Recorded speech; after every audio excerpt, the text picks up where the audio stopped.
नमस्कार, मैं हूं अर्चित और आपका स्वागत है एक्सेस भारत में। तो चलते हैं आज की मुख्य खबर की ओर। आज की राजनीति को अगर देखा जाए तो हर राजनेता अपने कार्यों को लेकर काफी ऊर्जा के साथ प्रचार प्रसार करता नजर आ रहा है और कहीं ना कहीं देखा जाए तो जनता का विश्वास जीतने में हर नेता आगे आगे भागता नजर आता है। लेकिन ऐसे में भारतीय जनता पार्टी अपने कार्यों से जनता के मन में जो अपना विश्वास जीत चुकी है उसे शायद और राजनीतिक पार्टियों को जीतने में काफी परेशानी होती नजर आ रही है। और हाल ही में जनता के मन में भारतीय जनता पार्टी के प्रति जो रुझान दिख रहा है उसके अनुमान से तो ये लग रहा है कि दूसरी राजनीतिक पार्टियां अपने विश्वास को जनता के दिलों में बिखेरने में विफल हो रही है। उसी तरह आज हम आपको ऐसी राजनीति की गढ़ से वाकिफ करवाएंगे जिसे आप देखकर हैरान रह जाएंगे। जी हां, हम बात कर रहे हैं बैरिया बलिया जिले की। यहां की राजनीति नहीं लग रही है, क्योंकि अनुमानित आंकड़ों की माने तो भारतीय जनता पार्टी हमेशा की तरह आगे जाते नजर आ रही है और इन्हीं आंकड़ों को तोड़ने का प्रयास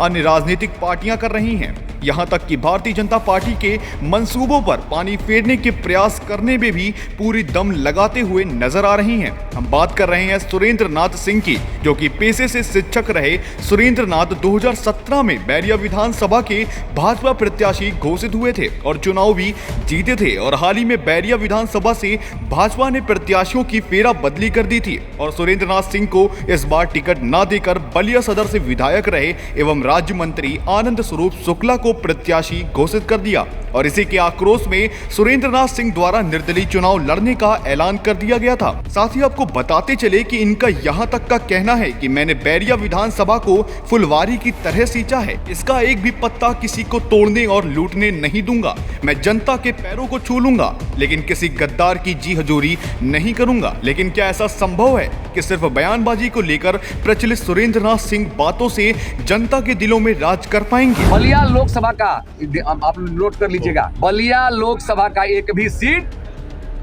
यदि मेरे संस्कारों से और मेरे पौरुष और पुरुषार्थ से मेरी समाज की जनता यदि मुझको श्रेय देती होगी तो भारतीय जनता पार्टी का यहाँ 5 सीट जो है बलिया लोकसभा का 5 सीट इसको हारना है, भाजपा को हारना है। क्या भारतीय जनता पार्टी को 5 सीटों पर हराने की बात कहने वाले सुरेंद्र क्या अपने दावों पर खड़े हो पाएंगे? खैर छोड़िए, आइए आपको दिखाते हैं कि सूबे की मुखिया योगी आदित्यनाथ द्वारा अभी हाल ही में जनसभा के दौरान अपने प्रत्याशियों एवं जनता के लिए बातें कही गई थी। उसी बयान में योगी आदित्यनाथ की क्लिप का रुख सुरेंद्र नाथ पलटते नजर आए हैं। 5D से हमारे सहयोगी दल निषाद राज पार्टी से वे भगवान राम और निषाद राज की दोस्ती त्रेता युग से चली आ रही है। तो उसी दोस्ती को निभाने के लिए कि जब भगवान राम का भव्य मंदिर बनेगा तो निषाद राज बाहर न रहे, निषाद राज भी उस अभियान के साथ जुड़े रहे, इसलिए हमारे सहयोगी दल हैं। जैसा कि आपने देखा, सीएम योगी आदित्यनाथ द्वारा जनसभा के दौरान किन्हीं मुद्दों से जनता को समझाने का प्रयास किया गया है। वहीं दूसरी ओर आपको हम दिखाते हैं कि सुरेंद्र नाथ का क्या कहना है। मैं आज लाइव इसलिए आया हूं कि आपको जान कर के विशेष प्रसन्नता होगी। पूज्य योगी आदित्यनाथ जी हल्दी में जो आए हुए थे तो शायद उनके भाषण को आप सबने सुना होगा। उनके भाषण के दौरान उनका भाव भीतर से निश्चित रूप से प्रकट हो गया कि द्वापर से निषाद राज और राम का समन्वय, सहयोग, एक दूसरे का सहयोग समाज में फैली बुराई पर नियंत्रण करने के लिए एक बहुत बड़ा कारक बना था। लगता है कि परोक्ष रूप से उन्होंने निश्चित रूप से मेरे जैसे राम के वंशज को एक संदेश दिया है कि राम और मुकेश साहनी, सुरेंद्र सिंह और मुकेश साहनी जी का जो मिलन है वो राम राज लाने की कल्पना को साकार करेगा।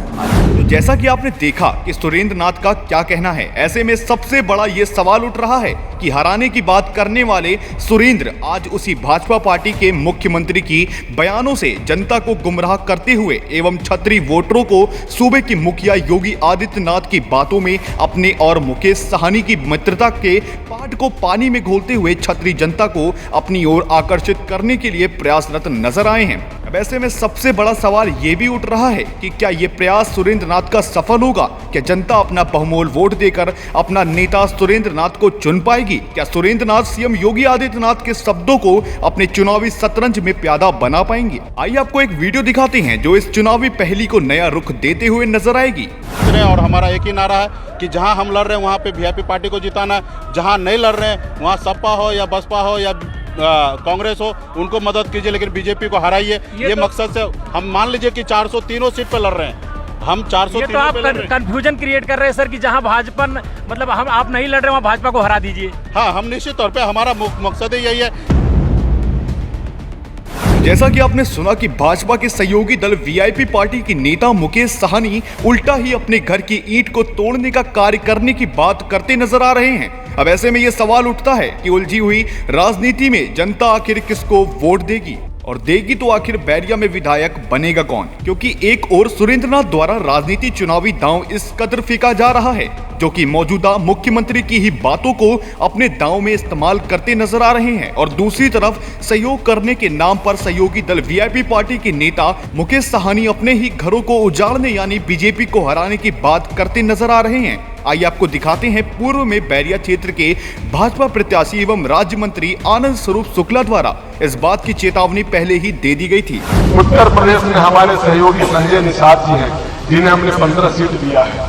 बिहार में वीआईपी के नेता मुकेश सहनी जी हमारे सहयोगी हैं, लेकिन जैसा मैंने आपसे पहले कहा कि आज दुनिया जानती है कि मोदी जी के बाद भारत का नेतृत्व योगी जी करेंगे, इसलिए दुनिया के लोग योगी जी के खिलाफ साजिश करने में लगे हुए हैं।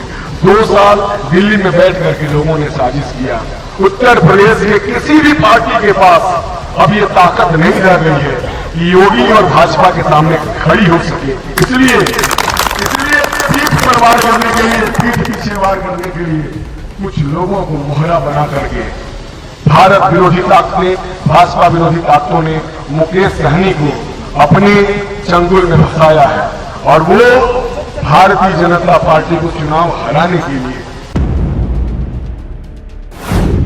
आइए आपको कुछ वीडियो को दिखाते हैं जिसमें आपको ज्ञात होगा कि जिस प्रकार से भाजपा पार्टी के प्रत्याशी आनंद स्वरूप शुक्ला पर आरोप प्रत्यारोप लग रहे हैं, तो सूबे के मुखिया योगी आदित्यनाथ और रक्षा मंत्री राजनाथ सिंह द्वारा भाजपा प्रत्याशी एवं राज्य मंत्री आनंद स्वरूप शुक्ला के लिए क्या कहा गया है। और इसीलिए इन 2 योद्धाओं को हमने खड़ा किया है, बैरिया से आनंद स्वरूप शुक्ला को और बलिया से दयाशंकर सिंह को। ये चुनाव जीत करके एक दमदार सरकार बनाने में अपना योगदान देंगे। मैं दावे के साथ कह सकता हूं, कोई भी व्यक्ति उंगली उठाकर नहीं कह सकता कि आपके आनंद शुक्ला के दामन पर कोई भ्रष्टाचार की दाग लगी। मंत्री होने के बावजूद आनंद शुक्ला ने सेवक शासक के रूप में अपनी भूमिका नहीं निभाई है, बल्कि जनता के एक सेवक के रूप में अपनी भूमिका निभाई है।